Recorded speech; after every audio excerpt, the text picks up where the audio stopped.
প্রথমে কড়াইতে দিয়ে দিলাম ঘি, আর এখানে কাজু বাদাম আর কাঠবাদাম নিয়েছি, ভেজে নেব। এবারে দিয়ে দেবো কিশমিশ। বাদাম আর কিশমিশ ভাজা হয়ে গেছে, নামিয়ে নেব। কড়াইতে দিয়ে দেবো ঘি, দিয়ে দেবো একটা তেজপাতাকে 2 টুকরো করে। এবারে 1 কাপ সুজি দিয়ে দেবো। সুজিটাকে ভালো করে ভেজে নেব। সুজিটার কালার চেঞ্জ হয়েছে আর সুজিটা দানা দানা ভাব হয়েছে।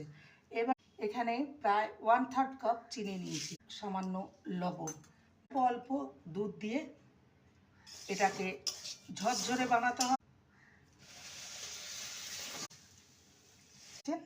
এটা একদমই ঝরঝরে হয়ে কাজু বাদাম আর কিশমিশ মিশিয়ে তৈরি হয়ে গেল আজকের রেসিপি ঝরঝরে সুজি।